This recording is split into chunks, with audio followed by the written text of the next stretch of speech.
Good morning. This is the September 27th meeting of the Utah Board of Oil, Gas, and Mining. And as usual, we'll be starting out with a briefing by the Division of Oil, Gas, and Mining, and I will turn the time over to Director Baza. Thank you, Chair Borden, and welcome members of the Board of Oil, Gas, and Mining to your monthly meeting here in Salt Lake City. I'll be conducting the briefing this morning. My name is John Baza. I'm the Director of the Division of Oil, Gas, and Mining. As we start this morning, I wanted to introduce a couple of members, newer members of our legal team that serves the Division of Oil, Gas, and Mining. Obviously, as a board, you know Mike Begley and Maddie very well. Liz Harris has been our attorney principally for, a little over a year now. And as Trevor left to go take an assignment up in Alaska this last year, we had to go out and seek some new employees for the AG's office. And I'll mention their names. I don't think they're in the room this morning, so it means I can say what I want about them, right? The first one is Gary White. Gary's been with us. I think hi, Gary and Andrew. Welcome. So now I can't say anything about what I want to. But Gary has been with us since early July. He's originally from Twin Falls, Idaho.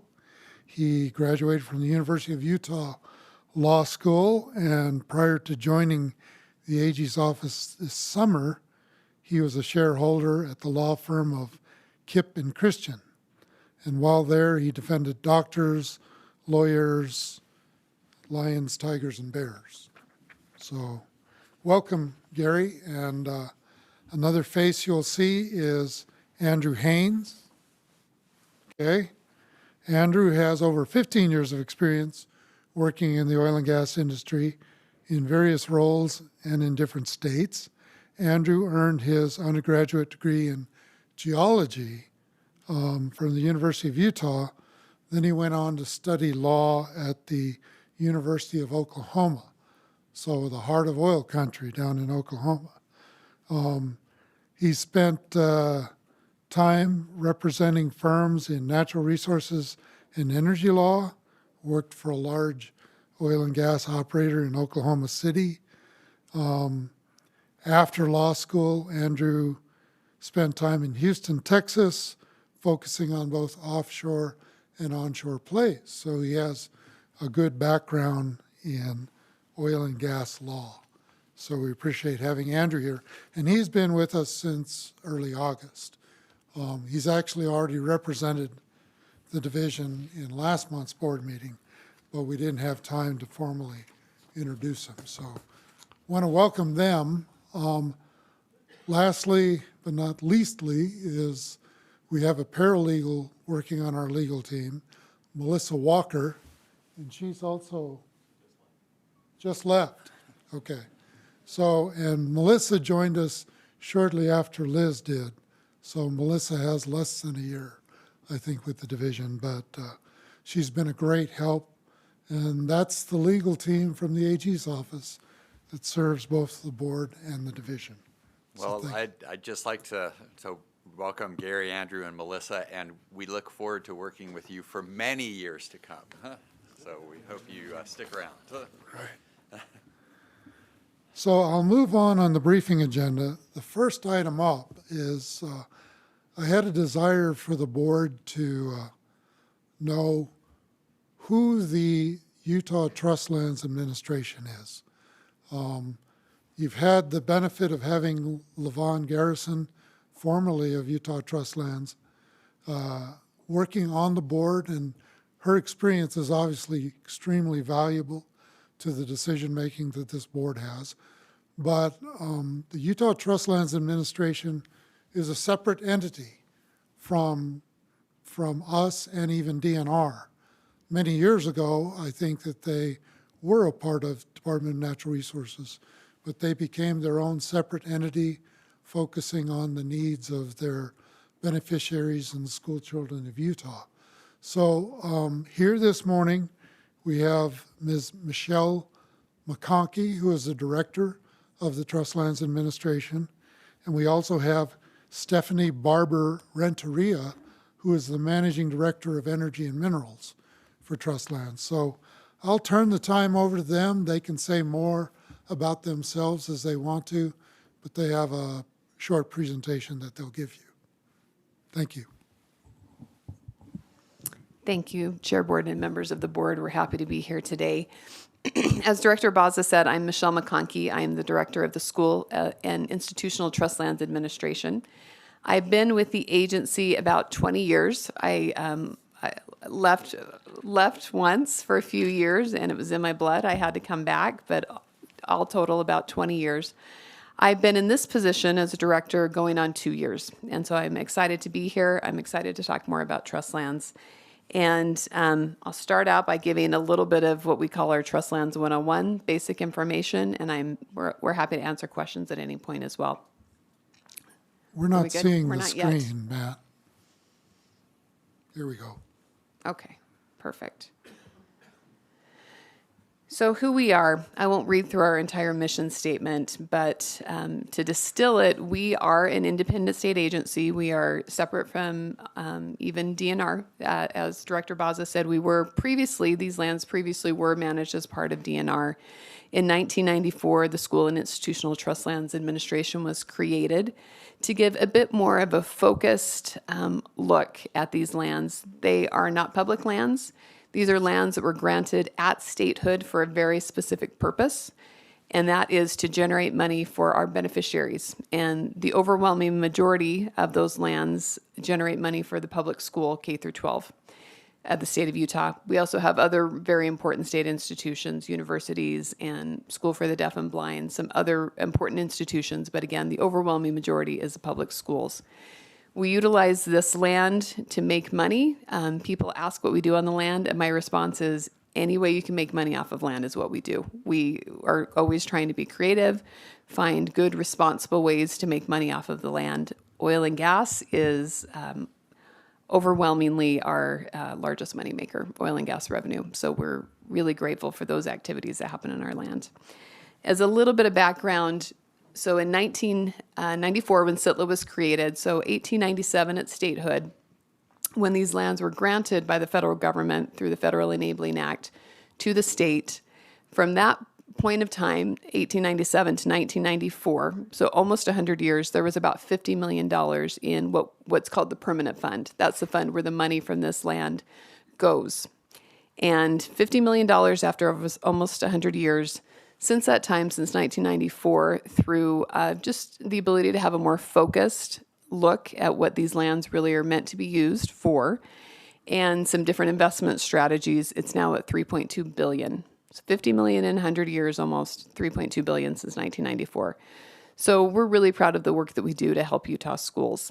And it's not that they were being managed well before, but it's just a different mandate. It's not a public trust mandate. It is specifically to make money for our beneficiaries, and standard trust principles apply, and we have an absolute duty of loyalty to our beneficiaries. This shows you a bit of our land ownership, the checkerboard pattern. At statehood, sections 2, 16, 32, and 36 were granted to the schools. Some of those blocks you see there, there's a variety of reasons we have the blocks. Some of those we acquired through different land exchanges we've done with the federal government. Some of those, again, what we call our in-place selections, 2, 16, 32, and 36 were for the schools, but some of our other 11 beneficiaries actually went and picked up some larger blocks of land. So there's various historical reasons behind those. And this land ownership pattern, we don't have a lot along the Wasatch Front, because in those first 50 years or so, certainly by the time we were created, a lot of that land had gone into private ownership, which is why we tend to be more in central and southern Utah. And it has a lot of advantages. We get to participate in many different revenue producing activities given our land ownership. but it also presents a lot of challenges. This is just showing our trust lands, but if we were to overlay BLM lands, for example, you would see that those blue squares are largely in a sea of yellow BLM land. And that means that how we are able to manage our land is often influenced greatly by how the federal government manages their land. So we are always trying to work with BLM and make sure that we can work together as cooperatively as possible. I will quickly touch on our new location. This is not it. It's a pretty picture, but this is not our new location. We probably need to get a picture of our building. For almost the entire time that SITLA's been in existence, we've been in a building across the street from Trolley Square. That building is being torn down, and we therefore moved to 102 South, 200 East just in the last couple of months. We're still settling in, but it's a great opportunity to have a new space where we can all be on the same floor. We were kind of dispersed throughout the building before, so if you want to come see us, we'd love to have you come on in and see the new building. Okay, I'll briefly touch on a couple of exchanges, federal land exchanges that we're working on. Again, this does show the sea of blue, the sea of yellow I was talking about. What happens is, again, as I mentioned, when federal land management changes, it really affects how we can manage our land because a 640-acre block is not enough often. They need federal land as well. So on the John Dingell Act was passed several years ago in March 2019. And a little background on federal land exchanges, they take a long time. We have to have the governor and the Secretary of Interior have to sign a memorandum of understanding setting out the terms. We have to have the legislature or the Legislative Management Committee approve these exchanges with the federal government. We have to have both houses of Congress and the president sign off. So it's a long process, but it presents a lot of really great win-win situations. This is one. John Dingell Act allows us to trade out of some wilderness study areas and some land in other sensitive areas to put those into BLM management and to allow us to select some federal land that will bring revenue production land to us. And we have been working on this for a while. There's a lot of cold tracks, especially in this exchange, which we're excited about. And they take a long time to implement. We have had to go through NEPA and all of the federal processes. We are anticipating early March of next year. That's what Greg Sheehan and I are aiming for. We work very closely with BLM on this. So another one, it's a proposed land exchange we've been working very hard on. It's the Utah Trust Lands Exchange Act of 2023. I hope it stays 2023 and not 2024. We're working on that with the government shutdown. We'll have to see how that works. But this allows us to change out of some land. They're sort of those darker blocks you can see to trade out of land that's in the Bears Ears National Monument, as well as on the Salt Flats and again, some other sensitive areas, and get those into BLM management. With a national monument, again, it makes it very challenging. It was already hard to make money off of these lands. It makes it even harder when there's a federal monument around these lands. So we are looking to exchange out of those for these lands that are in kind of the bright pink. We'll trade out of a little over 162,000 acres for about 165,000 acres of federal land. There's a lot of critical mineral development, oil and gas, real estate development, solar, a lot of different revenue production opportunities for us here. Where we are in that process is, I told you all of the different steps. We are, at this point, we have gone through all of the state steps. We have gone through, Senator Lee and Representative Curtis have introduced the bills, and those are at the top of the screen. And we have gone through the appropriate committees. And now we are just waiting to get it on Congress, the House and Senate floors. So we're excited, and we continue to work hard on that and see a lot of potential of, our land exchange program has brought in literally hundreds of millions of dollars to the trust program. The Drunkard's Wash exchange is an example of Drunkard's Wash is an example of a prior exchange that's been very helpful to us. Okay, with that, I've been talking enough, so I'm going to turn this over to Stephanie. A really quick introduction. Our energy and minerals team, we previously, when I took over as director, we had Management of these resources were sort of split up into, we had a renewables team, we had an oil and gas team, and we had a minerals team. And as we looked at it, we felt like we have some team members with a lot of really more diverse talents and experience, and it made sense to put those all under one umbrella so that they were maybe able to utilize those talents in various fields. So they weren't kind of having to do just one or another. So we created this, and Stephanie, thankfully, came, and she's been doing a tremendous job. And she started, a little over a year ago in this position. And she's our managing director over energy and minerals. So I'll turn it over to her. Thanks, Michelle. Thank you, Chair Borden and members of the board, and Director Baza for having us before you here today.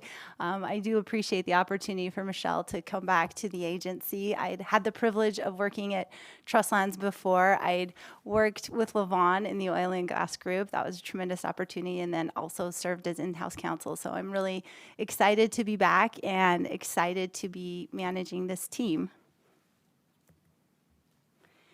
So I've listed all the members of our team on that slide. There are 11 of us, and we've kind of changed things up with this reorganization of the team. For those of you who'd worked with us in the past, you know when it was Tom and Levon, just if it was oil and gas, it was Levon, it was Tom Faddis, if it was minerals. So we've kind of got, we've got a bigger team now. We've got people taking on additional responsibilities. So we've got 7 lease managers, and they manage these leases now from cradle to grave, all different types of leases. You know, you saw the portfolio kind of our leases on the previous slide. So they manage them from cradle to grave.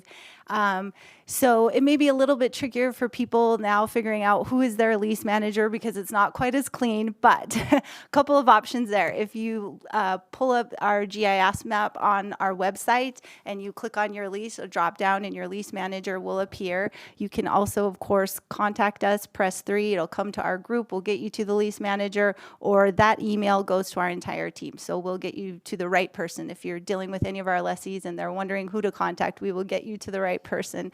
And as far as anybody here with the division staff, I do want to take this opportunity to just express our tremendous gratitude for the division. These are all the folks that are the boots on the ground that work here with all the dedicated professionals at the division, you know, doing all the on-sites, the reclamations, just working hand in hand. When we get to the slides later on, you'll see all the commodities, all the wells, everything that we have. You saw all the lands, you know, 4 million acres of subsurface where we've got activities going on. We never could do what we do without the staff here at the division, our partnership with our regulatory agency. So we really do just want to publicly thank everybody here for the partnership that we have. So this slide kind of highlights our oil and gas leasing, as Levon knows so well. So much of our land is already been leased. Our land that we has the potential for oil and gas development is leased and is held by production. We did have a great year. You know, our group, I guess, typically is lucky depending on commodity pricing and brings in a lot of the revenue for the agency. This was a great year for oil and gas, as you can see, $79 million there. We've got, those are the numbers for all of the leases, the producing leases. We've got over 2,000 wells on us. Some of the big companies that you probably all are familiar with that are the big producers for us, Caris, XCL, Middle Fork, Ovintiv, really generated quite a bit of revenue for us. As Michelle mentioned, so coal has had historically been a big revenue generator in the last several years, not quite as much. We are hopeful with the Dingle Exchange. We've got some coal tracks coming in, and so we are hopeful. You know, Pacific Corp has, I think, in their latest IRP, they've pushed out some of the coal generation plant retirements to 2031 or 32. We don't know if that'll get extended, so we're kind of hoping there may be some additional opportunities for coal there, and maybe, other opportunities. Last year was a challenging year with the fire at Lila Canyon. I think typically our coal revenues are $1 million or more, and last year obviously we were a little bit down, but like I said, with Dingle, other coal tracks coming in and maybe some additional opportunities there. So we're looking forward to that. Other minerals that we lease, right now we are seeing such a tremendous increase in energy-related types of leases, uranium, copper, lithium. Boy, the calls that we get for lithium leases, you cannot believe everybody is out there looking for that right now. Uranium also, I think, with Pacific Corp and their Natrium project, converting that Naughton coal plant in Wyoming, with that on the horizon, I think there's a renewed interest in uranium leasing. So we're seeing a lot of that going on. Potash also, after the Russian invasion of Ukraine, we really saw kind of a spike in prices and an increase there. So Intrepid obviously has been a good long-time partner and producer of potash for us. I think they had $3 million the year before last, and last year over $2 million of royalties that were generated for the beneficiaries. So, but and with the potential pickups, in the Utah Trust Lands Exchange Act of 2023, which I always do want to still call bear's ears, we do think there are some other opportunities for those types of things in San Juan. Renewables, we're also seeing, a huge increase in solar applications.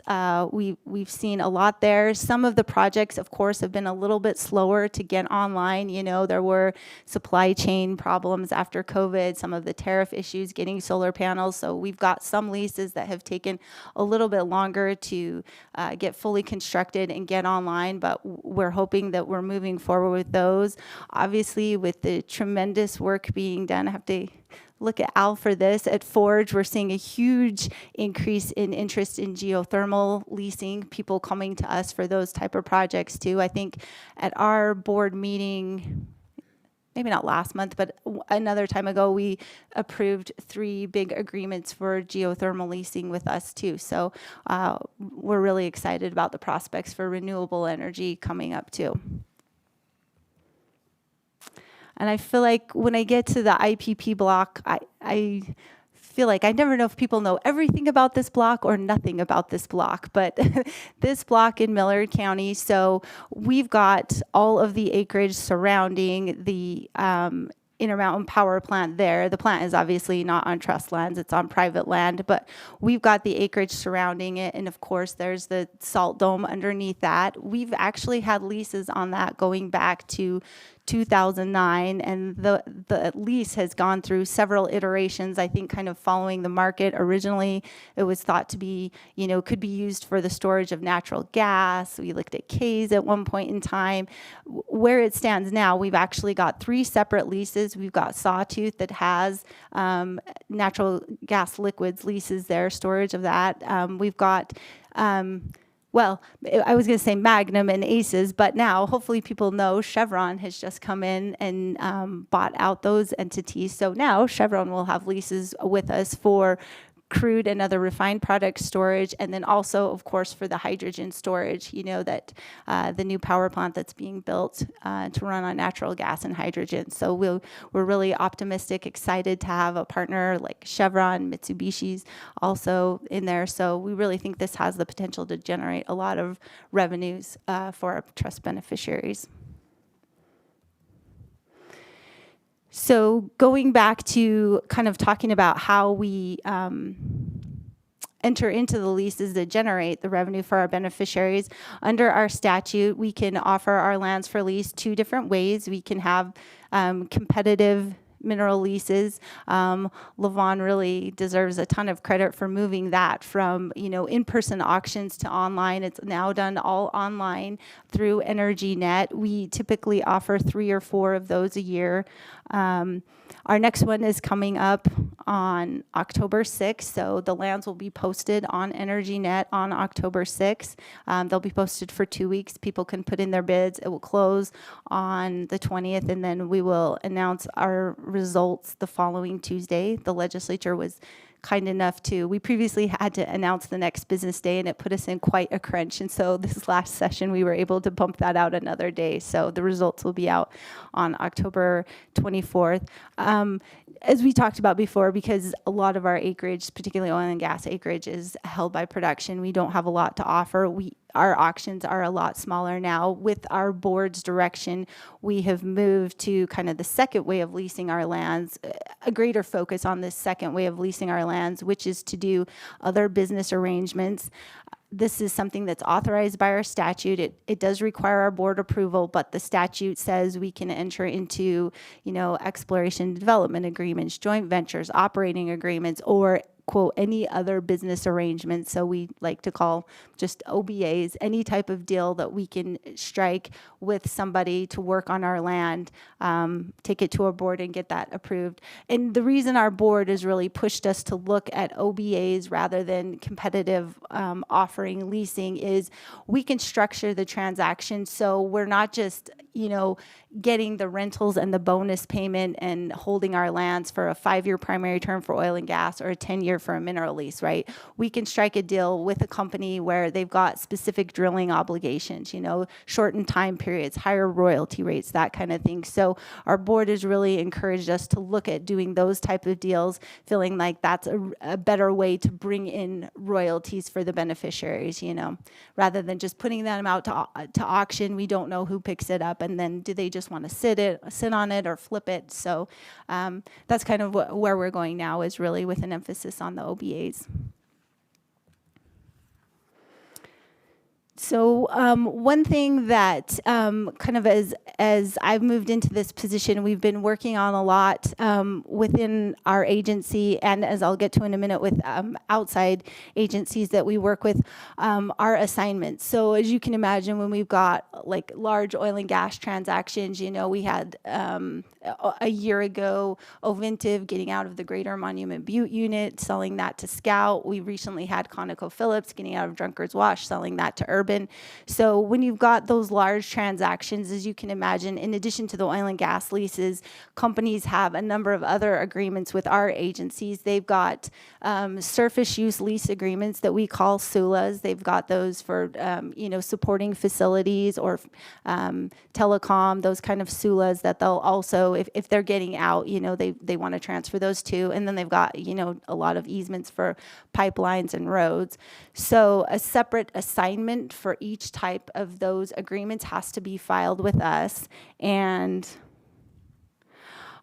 we've got different pieces of our administrative code that govern each type of those assignments. So one thing that's in common that I want to highlight with this is just saying that any assignment is not valid of any type of those contracts until it's approved by us. And each group is going to have different things that they have to go to. For example, with the easements, it's got to be brought up to the current form. If it was originally granted in perpetuity, it has to be amended to, a specific time period. The rental's got to be brought up to current fair market value. With the SULAs, it's got to be on our most current form.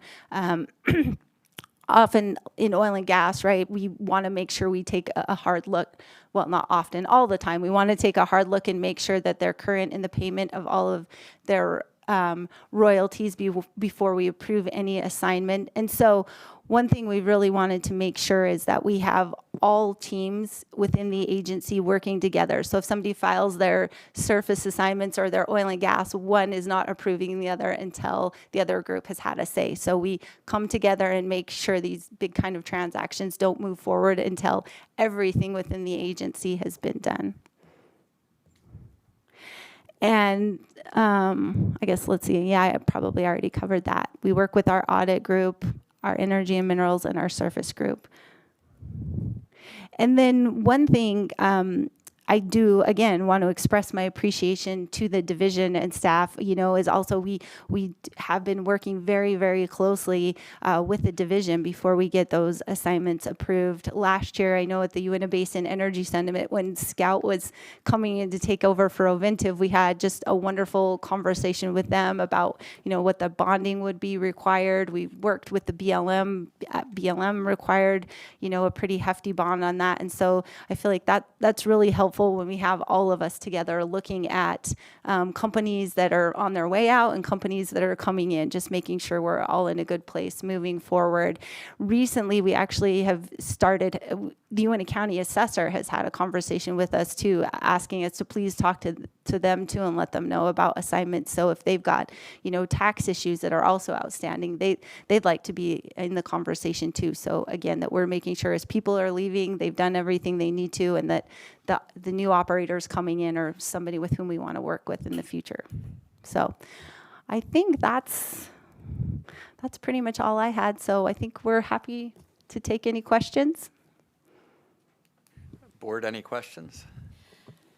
I'd just like to compliment you on how you're moving the agency forward. I think it's really great to see, and you're doing a great job.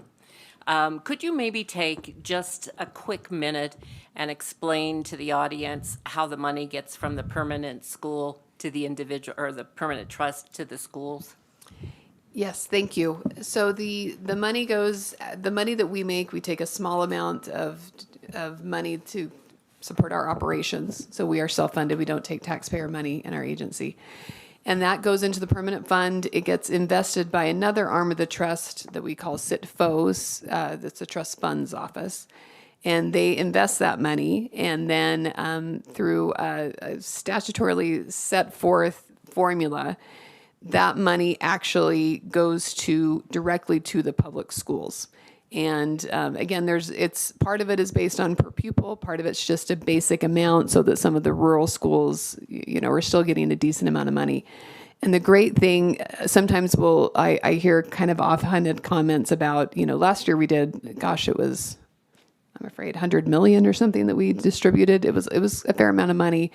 But occasionally, and we'll hear sort of an offhand comment about, well, it's a drop in the bucket over for the overall education budget.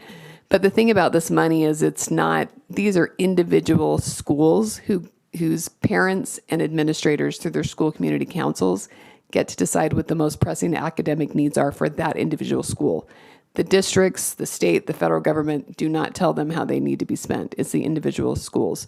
So even though maybe it may seem like it's a small amount in the overall, it is a tremendous benefit. It's often used to buy computers. At our board meetings every month, we have people come and talk about how that money gets used. And I think I always get teary-eyed every time, but it's tremendous to hear how the money is used. And I think you don't touch the corpus. Is that still correct? You're doing principal or interest and dividends? Yes, it's I believe 4%.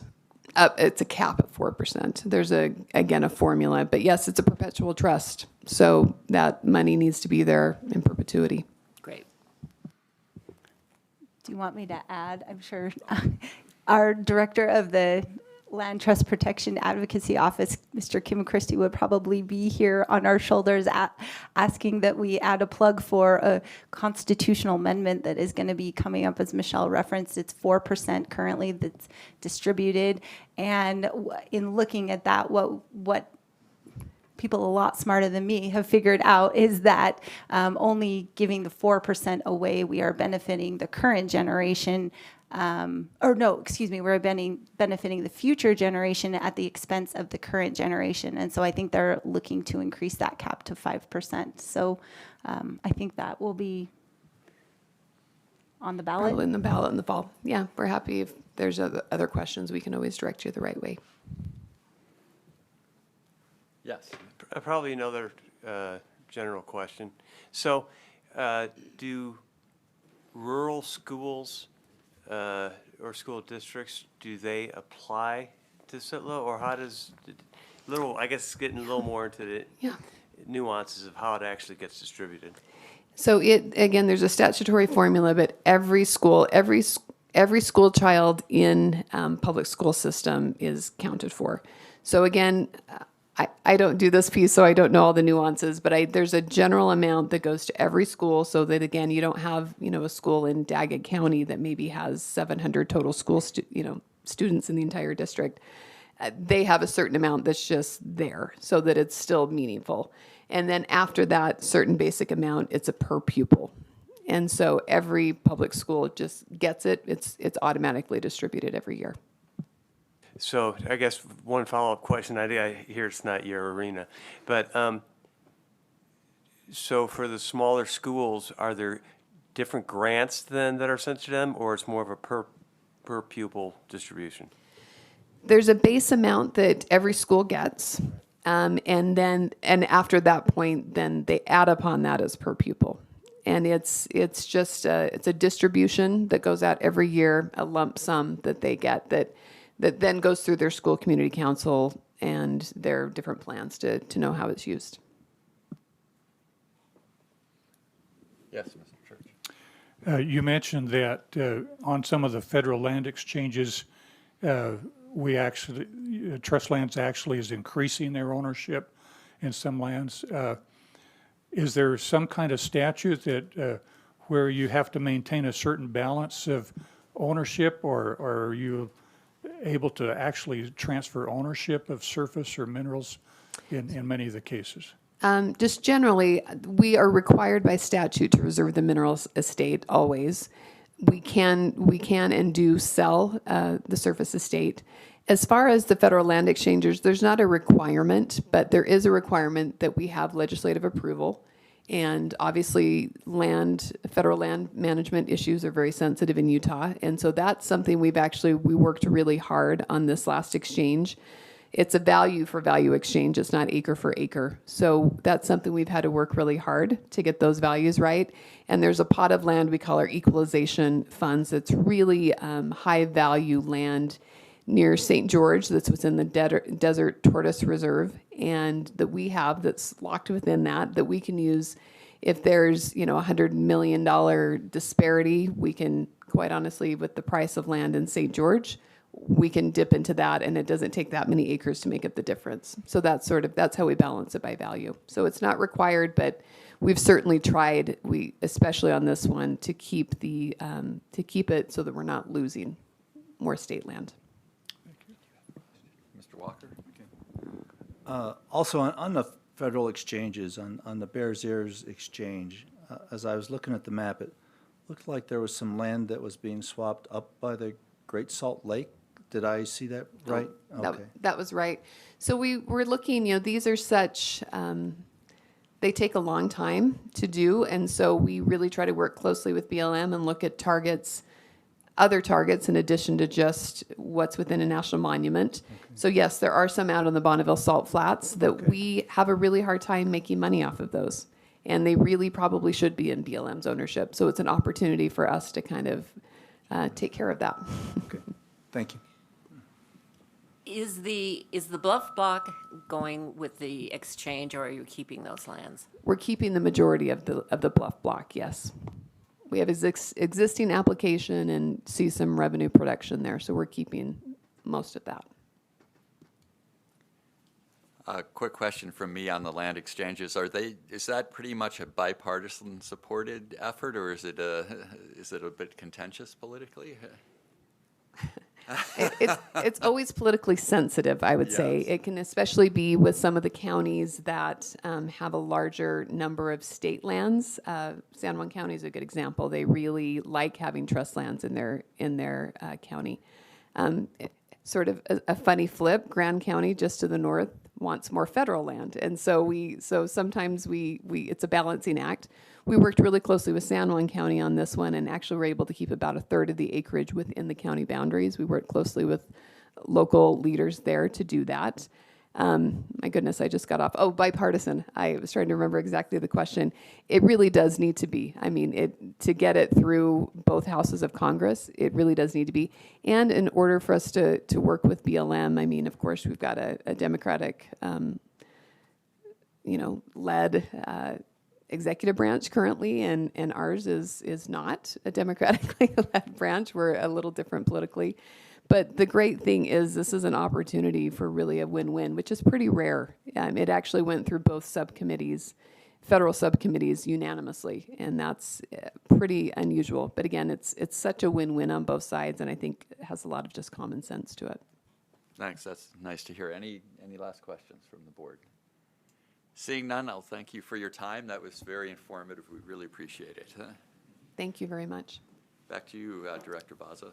Yes, I'd like to express my appreciation to these two ladies for taking the time today. It's been very educational, and I hope the board has gotten some good information out of it. The next item on our briefing agenda is really a small one. Julianne Carter has distributed to the board a list of proposed hearing dates for next year. Generally, we do this at this time of the year, and we ask the board to consider these dates, see if there's any potential conflicts that you can see, and then let us know, and we can finalize this list farther on down the road. But at least we're getting it to you for your consideration and see if there's any potential conflicts in dates. I would say also, along with this, we have received an offer from the Utah Petroleum Association to conduct another field tour of oil and gas operations. This would certainly be done at the board's convenience, somewhere on the calendar. What we've been trying to do in the last couple of years, at least since COVID, is to separate our field trips from actual board meetings. It just creates an incredible burden for staff to try to do two things at the same time. So we can schedule those board field trips to any particular destination aside from the hearing schedule. So keep that in mind, and we'll probably be talking to you more towards the beginning of the year about dates that you might consider doing field trips in the coming year. I don't have any other items on the agenda today. The board hearing for October will be on Wednesday, October 25th. There are several hearing examiner items that will be conducted prior to that, and I think that's the date has been set for those on October 18th, if I'm not mistaken. So with that, I will conclude my briefing to you this morning, but I want to make one last acknowledgement.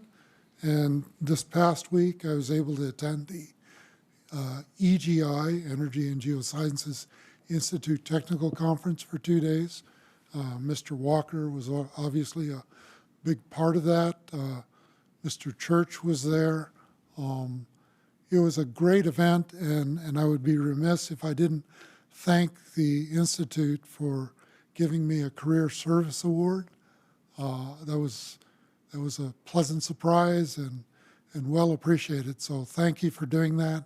And I learned so much about the breadth and depth of what EGI does. It's really a kind of a undiscovered resource in the state of Utah. And I've even talked with some of our managers and staff about setting up maybe a half-day tour of EGI that the board and staff members could go on just to get their own personalized information dissemination about what EGI does. So we'll be looking at that as a possibility in the next year also.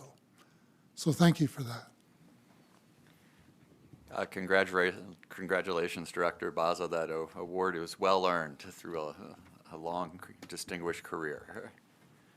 Thank you very much. That's all I had, Chair Borden, and I'll turn the time back over to you for any other action items. Thank you. The final item here in the briefing session is the opportunity for public comment. So if there is anybody that would like to make a public comment, I'd ask them to step forward to the microphone and state their name. Seeing none, we will adjourn briefly and reconvene at 10 o'clock and start the going through the caseload. Thank you.